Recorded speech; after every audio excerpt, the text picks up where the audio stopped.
आपका स्वागत है वंतिका टेक यूट्यूब चैनल पर। आज के वीडियो में हम पैडी यानी कि धान से जुड़े एक महत्वपूर्ण विषय के ऊपर बात करेंगे। वैसे तो धान की फसल के अंदर अनेक प्रकार के कीट और रोग देखने को मिलते हैं, लेकिन धान की फसल में तना छेदक और पत्ता लपेट कीटों का आक्रमण की समस्या ज्यादातर एरियाज में मिलती है। इन कीटों के आक्रमण से धान का उत्पादन प्रभावित होता है और अच्छी फसल के लिए इनका समाधान करना बहुत महत्वपूर्ण है। हम आपको बताएंगे कि कैसे आप तना छेदक और पत्ता लपेट कीटों के खिलाफ सबसे अच्छी कीटनाशक का उपयोग कर सकते हैं और इससे अपनी फसल को सुरक्षित रख सकते हैं। धान में कीटों के बारे में जानने के लिए इस वीडियो को अंत तक देखिए। तो चलिए वीडियो स्टार्ट करते हैं। पैडी में स्टेम बोरर यानी कि तना छेदक एक गंभीर कीट है जो कि धान के पौधे के तने पर हमला करती है। इनके कीटों के जो लार्वा होते हैं वो तने में चले जाते हैं, जिससे पौधे पर क्षति होती है और पौधे कमजोर दिखाई देते हैं। इसके परिणाम स्वरूप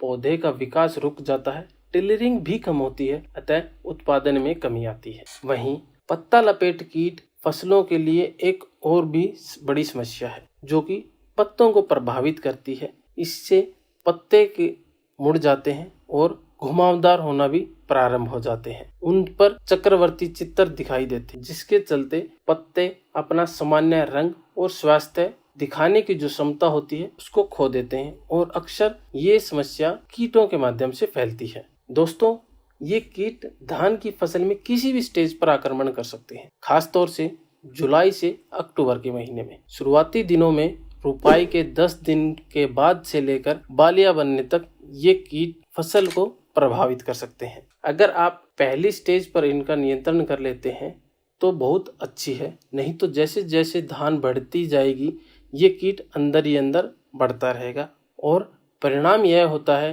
कि जब बालियां निकलती है तो वो सूखी निकलती है।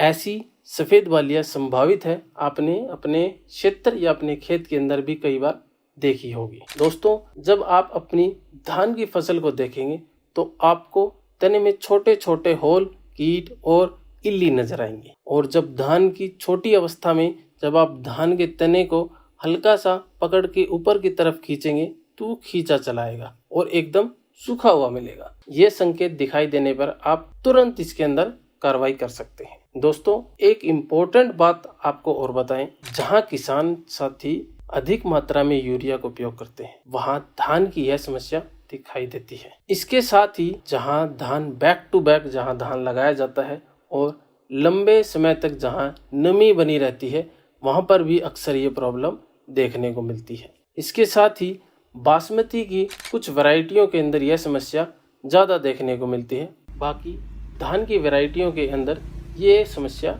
कम दिखाई देती है। दोस्तों, यहाँ तक अगर आए गए हैं तो वीडियो तो लाइक बनता ही है और वंतिका टेक चैनल पर अगर आप पहली बार आ रहे हैं तो चैनल को सब्सक्राइब करें। फिर आगे की तरफ हम चलते हैं कीट प्रबंधन में हमें क्या उपाय अपनाने चाहिए। दोस्तों, आप दो तरीके से कीटनाशक का उपयोग कर सकती हैं। एक होती है ग्रेनुलर फॉर्म यानी कि दानेदार फॉर्म में, दूसरी आती है लिक्विड। पहले बात करते हैं दानेदार फॉर्म की तरफ। किसान साथियों, आप इसके अंदर जो दवाई आती है सिजेंटा कंपनी की आती है, जिसे किसान साथी कृतकों के नाम से भी जानते हैं। अब बात करते हैं इसकी डोज के बारे में। किसान साथियों, इसकी आपको डोज लेनी है 2.5 किलोग्राम प्रति एकड़ के हिसाब से। इसके अलावा किसान साथी एफएमसी की पटेरा भी यूज कर सकते हैं, जो कि 4 किलोग्राम प्रति एकड़ के हिसाब से आप इसकी डोज यूज कर सकते हैं। इसके अलावा किसान साथी धानुका की कलडान 4G जो आती है उसका भी आप उपयोग कर सकते हैं। डोज की बात करें तो किसान साथी 5 किलोग्राम प्रति एकड़ के हिसाब से इसकी डोज ले सकते हैं। इसमें से आप कोई भी यूज कर सकते हैं, लेकिन 2 चीजें आपको ध्यान रखनी है। जब भी ग्रेनुलर फॉर्म खेत में डालें तो सबसे पहले फसल में पानी खड़ा होना चाहिए। और दूसरी चीज दोस्तों, 1 महीने से ज़्यादा की अगर रुपाई की आपकी धान हो गई है तो उसके अंदर इसका प्रयोग ना करें, उतना अच्छा रिजल्ट आपको खेत में देखने को नहीं मिलेगा। आप इनको 10 किलोग्राम मिट्टी के साथ मिलाकर भी खेत के अंदर डाल सकते हैं। ये सब दवाइयाँ ऐसी है, जब कीट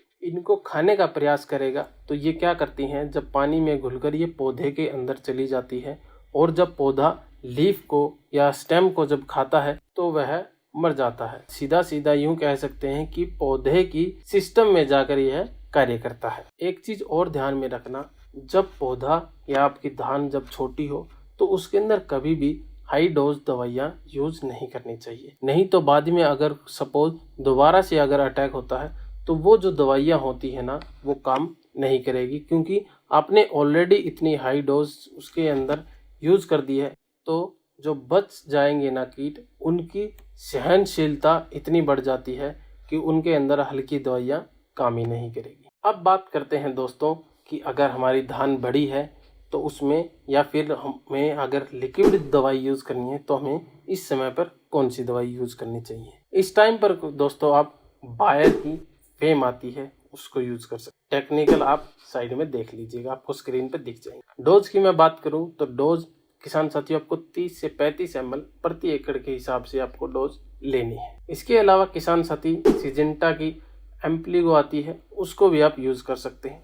डोज की बात करें तो दोस्तों 80 से 100 ml आपको प्रति एकड़ के हिसाब से लेनी है। इसके अलावा किसान साथी धानुका की मोटार आती है, वो भी एक अच्छी दवाई है, उसको भी आप डाल सकते हैं। मात्रा की बात करें तो 200 ग्राम प्रति एकड़ के हिसाब से आपको इसकी डोज लेनी है। इसके अलावा किसान साथी कोरोजन जो कि FMC की आती है, उसको भी आप यूज़ कर सकते हैं।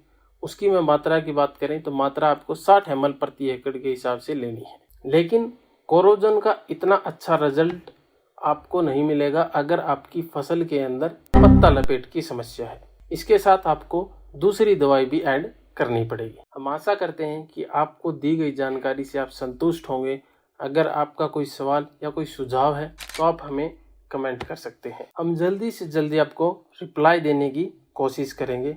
अगर वीडियो पसंद आए तो किसान साथियों लाइक और शेयर करना बिल्कुल मत भूलिएगा, और अभी तक आप अगर आपने चैनल सब्सक्राइब नहीं किया है तो सब्सक्राइब करें ताकि हमारी आगामी वीडियोस आपसे कभी ना चूकें।